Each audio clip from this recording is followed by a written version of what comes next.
you are being guided into something big. And whether you can see or feel that guidance or not, it is there.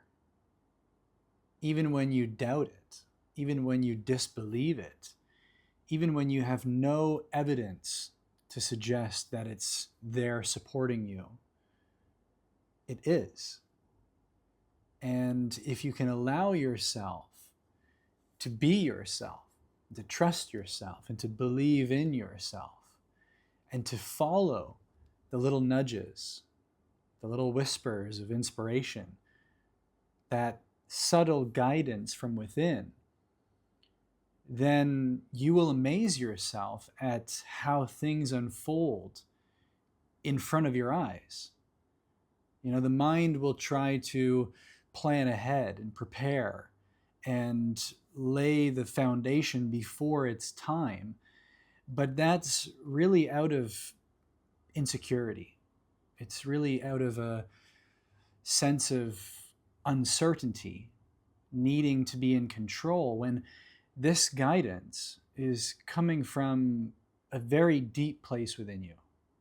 It's coming from something much greater than who you think you are, your personality. It's coming from the inherent, innate, infinite being that is at the heart of everyone and everything. It is your well-being, and it only wants the best for you. In truth, there's always something big that it wants you to step into. It's a co-creation, though. You have to trust yourself. You have to believe in yourself. You have to act on the inspiration that you're being given. You need to take action on the guidance that's being offered. And you know this. You know what this is. I know you do. But maybe there's some reasons that you have been disbelieving it or doubting it. And these are really nothing other than unresolved thoughts, unfelt feelings, unreconciled beliefs that are limiting your perception, limiting your faith in yourself, limiting your conviction in the infinite support of life itself. And through the momentum and the inertia of the practicing of these things and the significance that we've given them and how much we've identified with them, they really seem real and they really seem to block us. But I promise you that they're no more meaningful than what you say that they are. They're just an illusion. And this is meant to be received with compassion. I encourage you to be compassionate towards your experience, towards where you're feeling less than, where you're feeling lack, where you're feeling blocked or stuck, because that part of you that's really believing in that illusion knows no better. It's really doing the best that it can with where it's at, with what it understands. And that's why the greater part of you that can bring compassion to that kind of smaller part of you is really all that's needed for that part of you to feel safe and secure and incorporated into the greater being that you are, so that you won't entertain those blockages or doubts or fears or insecurities and stop you from acting on these little nudges, right? Like, how many times have you received guidance or felt intuition to do something and then doubted it, hesitated, and then put it off, only to then come back around at some point in the future, maybe hours later, days later, weeks later, to receive confirmation that it was the right move, that it was the right time, and that you could have trusted yourself. And you see, that's why these illusions are only in the realm of the mind. And that's the good news.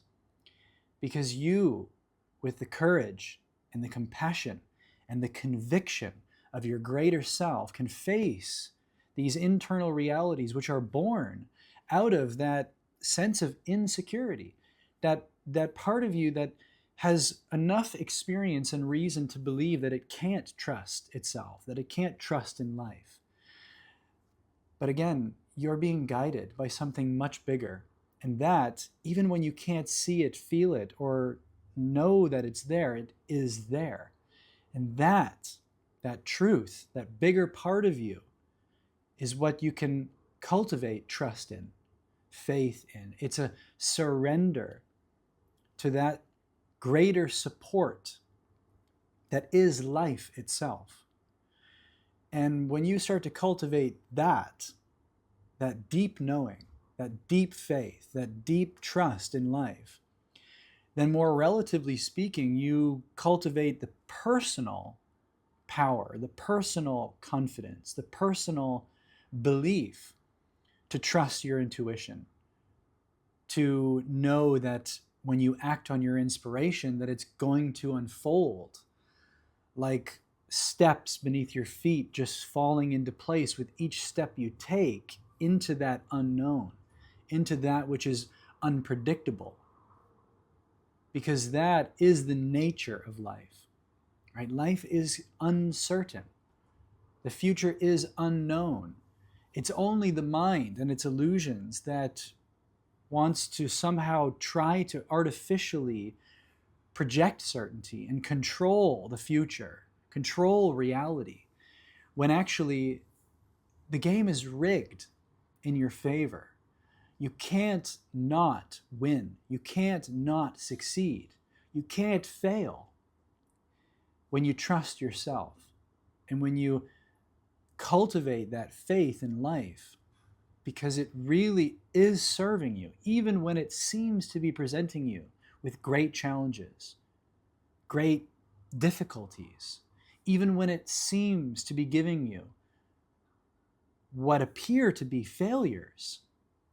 When you cultivate the positive mindset that you can only fail forward, that really success is the combination and the culmination of many little failures, so to speak, mistakes, so to speak, that ultimately lead to success.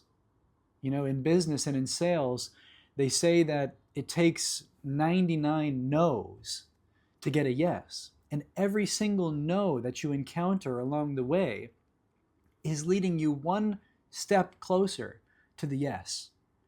And this is an analogy that's so perfectly fitting into this message, which is that every perception that you have that it's not working, that it's against you, that life is somehow working against you, it is in a way sort of testing you and giving you more opportunities to cultivate resilience and trust in yourself for that big breakthrough when you least expect it.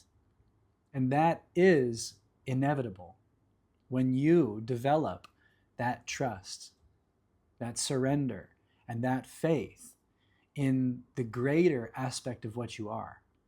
And then you are invincible, unfuckwithable, because everything that you encounter is for you, forging you, and it is for the betterment of you and everyone around you. And that is a faith that is deep within you. It is yours. And so, can you uncover it? Can you claim it? And can you hold on to it?